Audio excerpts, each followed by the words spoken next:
Hi guys, welcome back to Creeper Signs by Twitch. It feels like it's been ages since I last did a video. It really hasn't been that long, it's only been 2 weeks. If that.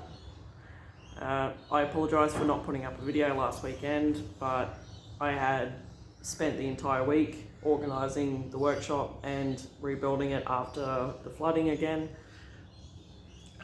Also had some things happening in our personal life which may or may not happen, but we're preparing for it just in case it does happen.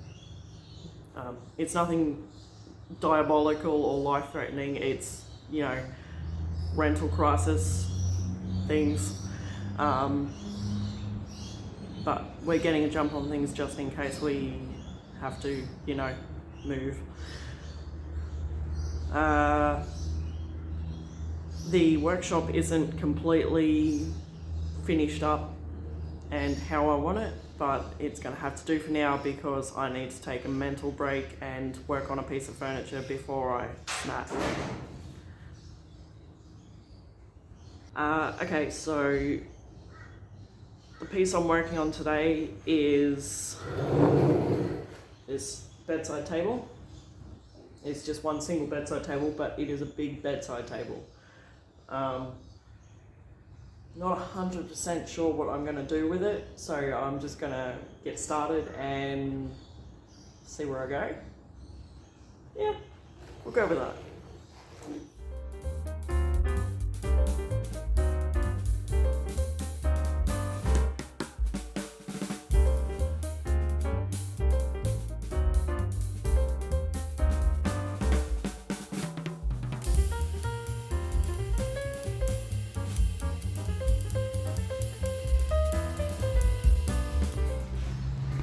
Alright, so the start of this piece is fairly self-explanatory. I start by doing what I always do and removing the hardware and anything else that's not staying. Before we get too far into the video, I just want to stop and say a quick thank you to my good friend Kathy for buying me coffees through the Buy Me a Coffee app, and for those who use my affiliate links to purchase stuff from the Carts and Millie website. Huge thank you to you both. And if anyone is interested, the links for everything is in the description.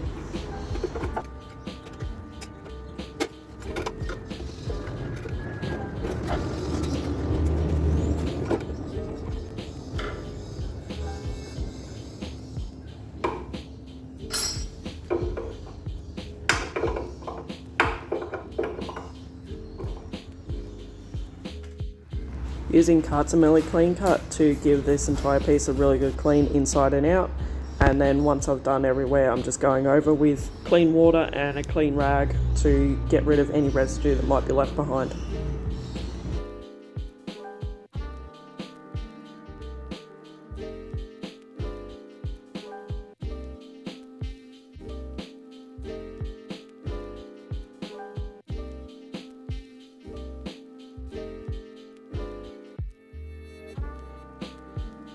So I've decided that I'm going to go for a two-tone effect. I don't know if you can see it under the plastic sheet over there, but I did a two-tone effect on that one and it was very popular and I absolutely loved how it turned out. So I'm going to do another two-tone effect. So the top of this, instead of being painted like that one, is going to be timber. So I need to strip back the top part of this. I'll probably go down to about there, so about 2/3 of the way down the front, the face of the front drawer, far out there, about part way down the top drawer. Yeah. So yes, let's get going. Using my Carts and Millie Prep Mate 2 orbital sander with 120 grit sandpaper to start off with. Because of the style of this piece of furniture, it has a lot of, as you can see, grooves and stuff in it. I'm not overly fussed about getting an absolutely perfect and pristine finish on this because I'm going for a kind of, you know, rustic coastal vibe with it. So I don't I'm not going to get every little mark and blemish out of it, because it was meant to look a bit more rustic, so I'm going to just work with that instead of working against it. It'll make my life so much easier and take less time, and I'll be less disappointed.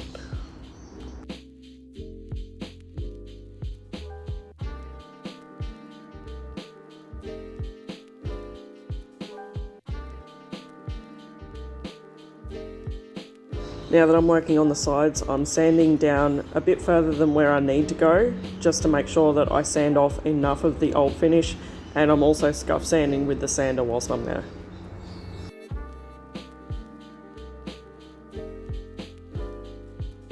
As you know, I am all for doing whatever it takes to make my job easier, and I highly suggest it to anyone who's doing this stuff. I decided to have a go at taking this top off. I could see the screws, they were easy to get to, but no amount of prying would get this sucker off. So I gave up on that and went back in with my sander to sand off as much of the old finish as I could around the edges and the corners and stuff, and just did the best I could before going in with my Carbide scrapers and sandpaper.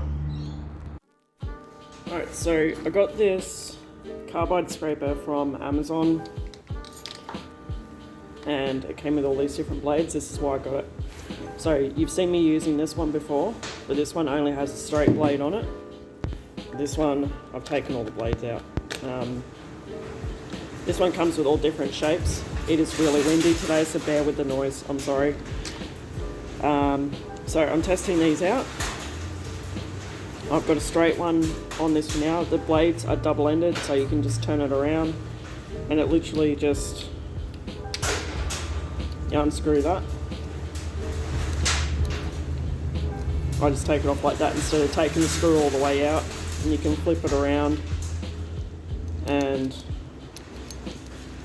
put it on like that and just tighten the screw.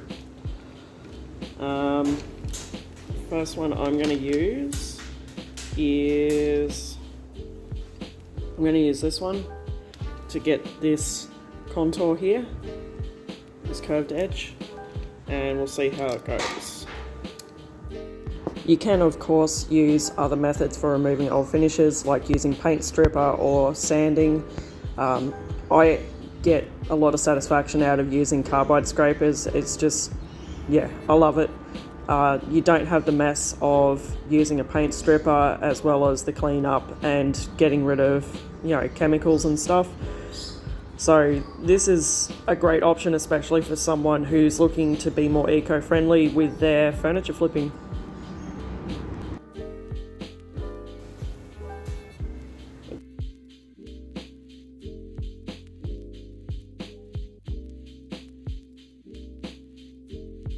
Now that I've removed the bulk of the old finish, I'm just going in with a little piece of sandpaper, and it literally takes me a couple of seconds to remove the last of what's there. That easy.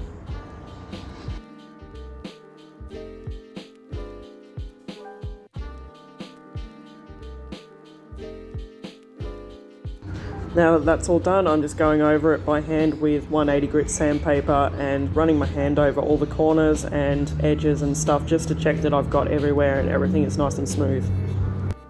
Time for a bit of Bondo action, or builder's bog for those of us in Australia.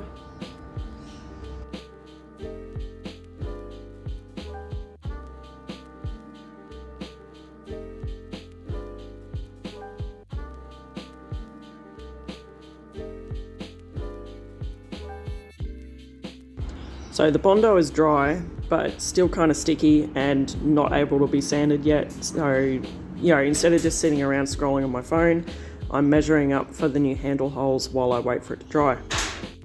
The new handle holes aren't going to be dead center. I'm making them a little bit higher, like 2 millimeters higher, to make sure that it is lined up with the line that is going to be across the center of the drawer, and so that the paint that will be on the bottom of the drawers will cover the Bondo holes. These are the handles that I'm going to use. These were gifted to me by Angela. I am not sure where she got them from, but yeah, I think they're nifty, and I think they'll suit the piece perfectly. Check your holes, people. Before you go painting, check your holes. Alright, So the screw for these handles aren't long enough to come through the inside, but the screws were also too long to be able to do it the way I did the last one, where I took the front off, fitted it from inside, and then reattached the front onto the drawer. So, and I couldn't show it because of the angle that I had to get at. You just couldn't see a damn thing. So what I've done, what is that? Oh, it's a knot in the wood. Okay, don't worry. So what I just did was I've used a 16mm spade bit, and the reason I use 16mm is because it has, let's see if you can see, there is a washer in there, and that just makes sure that the nut doesn't pull through at all. So I've gone in far enough. There's only like the smallest amount of screw coming through, but it's enough that I can get the washer and the nut on the back of it and have it fitted nicely.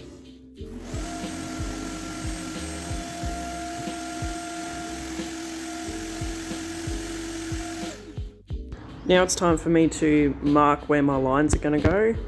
So I'm measuring from under the top because I know that that is going to give me an accurate measurement, or it should do anyway. I started off measuring from the bottom up, but my table is not level and it was giving me mixed measurements, so I went from the top down instead. So rather than the line just going straight all the way around, I'm doing a little bit of a pitch in the middle on the sides. Nothing too drastic, just something, a little bit of a pitch just to give it a little bit of difference.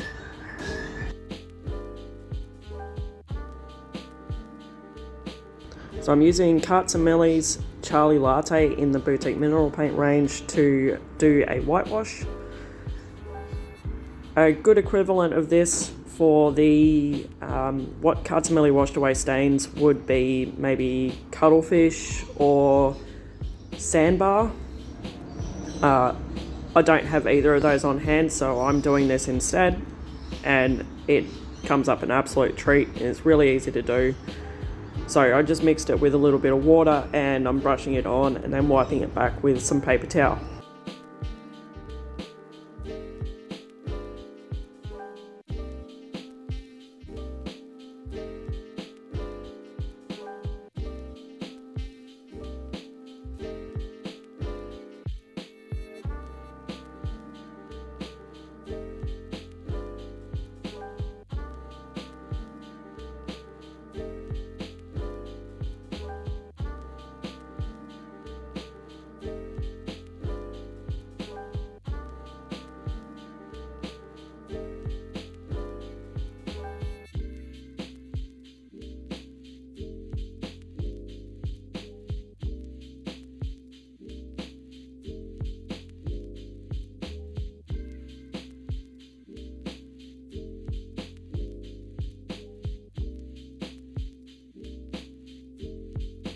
So I went back and fixed this little boo-boo and smooth sanded the top again just to get rid of any whitewash that went over the edge, and then whitewashed the top. So the whitewash that I'm doing looks super opaque here, but as it dries and once I clear coat it, it will die down a bit and you'll be able to see more of that wood grain again.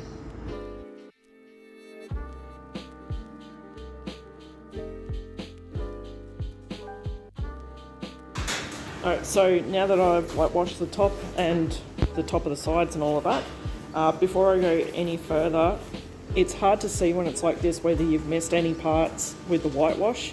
So what I like to do is just get my misting bottle and a cloth or some paper towel and just give it a light misting and give it a wipe over, and this way any parts you've missed will show up and it doesn't look like I missed anything. So yeah, talented. So I'm using my Two Fussy Blokes roller, which I'll put a link for in the description. As you can tell, this is a roller sleeve that I've used previously. I washed it using Alice's Wonders brush soap and it came up an absolute treat. Using obviously Carts and Millie Satin Topcoat. when I'm using a roller, I like to make sure that the roller sleeve is nicely saturated before I start rolling. Not overloaded, like squeeze it out on the roller tray as best you can. You don't want to have it overloaded, but make sure I like to try and make sure that the center of the roller sleeve isn't dry. So I'm sealing the top and the top of the sides before I paint the base, so that if I do get any of the paint on this surface, it's a lot easier to clean off. And I'm putting 3 coats on the whitewashed surfaces, and then on the base, which will be the mineral paint, which has the built-in sealer, I'll only do maybe 1 or 2 coats of clear coat.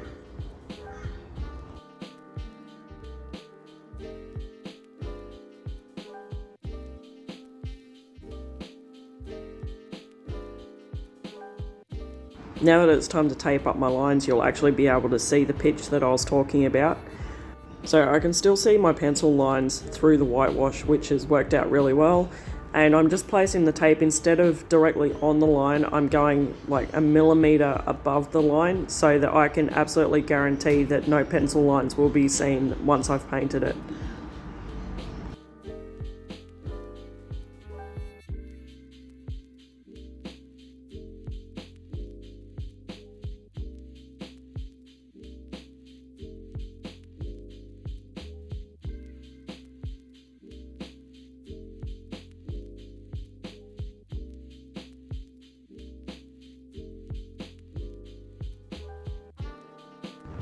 I want to make sure that I don't get any bleed under the tape, so I'm just going around with the tip of my finger and some cuts of Millie Satin clear coat, and just running some of that along the edge of the tape just to make sure that the paint doesn't bleed under.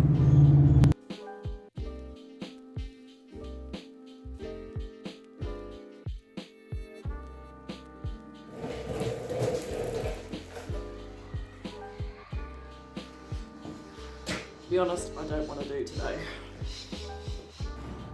Alright, so the bottom of this is going to be in Millie Boutique mineral paint in the colour the blue hole. I can't see a damn thing. There we go. The blue hole. So I'm going to start off painting along the line, and I'm going to try and avoid brushing up with this and just go straight down.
There we have it. Is it perfect? No. Absolutely not. But, you know, I'm still pretty happy with that. That's it. Focus. I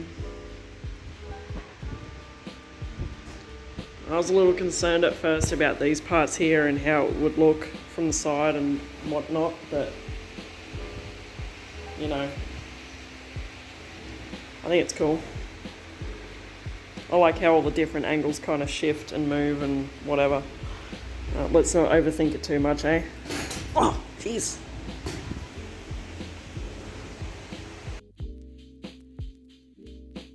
Alright, so I've just taken a piece of 600 grit sandpaper and softened these edges a bit.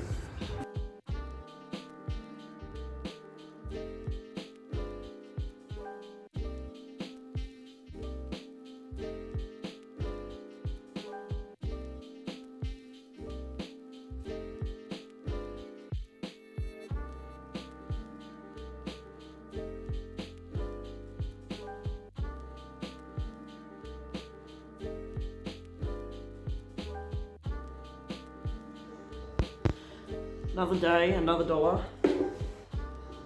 I decided to sit here for half an hour procrastinating and watching TikTok videos, and now I have Hanson's Mbop stuck in my head.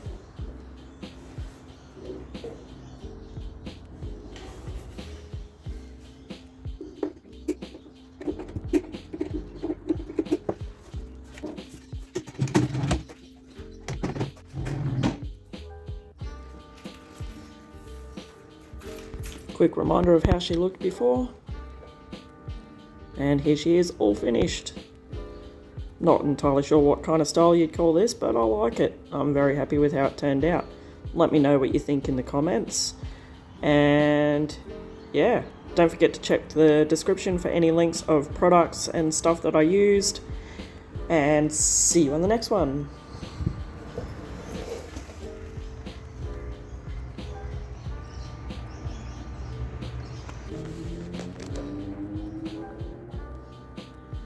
What do you want?